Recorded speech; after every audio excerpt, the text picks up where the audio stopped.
Alors, c'est là qu'il faut s'accrocher.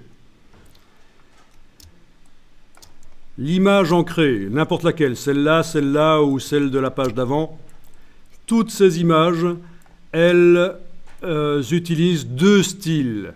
Il y a, quand je sélectionne le bloc image, le conteneur, avec la flèche noire, il y a le style d'objet, on a vu que le cadre noir vient de là par exemple, et il y a un autre style utilisé par l'image, c'est le style du paragraphe sur lequel elle repose. Et ça, c'est quand je prends l'outil texte et que je clique sur le paragraphe suivant, par exemple, avec la touche flèche gauche sur le clavier, je remonte dans le paragraphe de l'image. Et ça, c'est dans la palette des styles de paragraphe. Texte, style de paragraphe. Donc, il y a deux choses qui influencent une image ancrée, un style de paragraphe et un style d'objet. L'image dans le flux, c'est bien ça. Alors, je termine avec ça. Regardez. Je clique à côté de tout.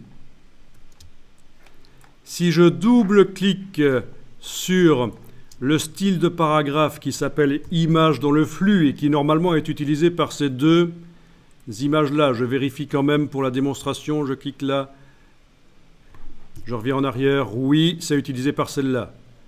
Je clique là, je reviens en arrière, oui, c'est utilisé par celle-là aussi.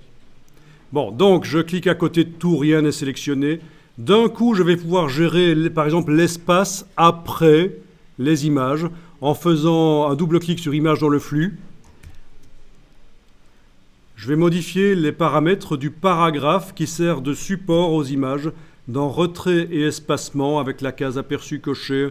Je vais aller modifier la valeur d'espace après. Je vais par exemple indiquer 15. Touche tabulation pour valider. Et voilà, il y a 15 en dessous du texte. Je vais mettre 10. Touche tabulation. Alors ça ne marche pas ici parce que c'est calé sur la grille. Il faut que j'aille vers une autre valeur encore plus basse. 6. Touche tabulation. Vous voyez qu'on arrive à modifier les espaces avant et après. Oui, ça c'est l'espace après que j'ai géré, mais l'espace avant, ça se gère ici. Voilà, si vous avez compris ça, vous êtes vraiment paré pour faire des documents en flux continu avec des images incorporées. Je vais gérer l'espace avant, donc je mets 5, touche tabulation, peut-être 10. Voilà. Du coup, ben oui, ça me met 10 avant l'image, sauf si elle démarre la colonne, bien sûr. Il n'y a pas de texte.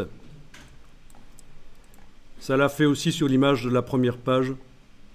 Là. Ça a ajouté 10.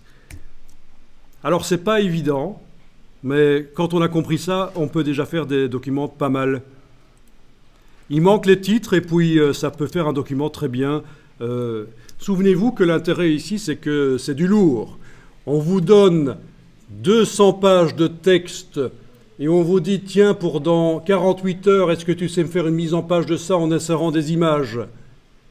Si vous ne connaissez pas le système ici, vous répondez non, il va me falloir 2 semaines. 200 pages de texte, il faut 2 semaines. Si vous connaissez le système ici, c'est fait en moins de 24 heures. Parce que c'est du flux continu, c'est facile. Ce n'est pas la quantité qui pose un problème.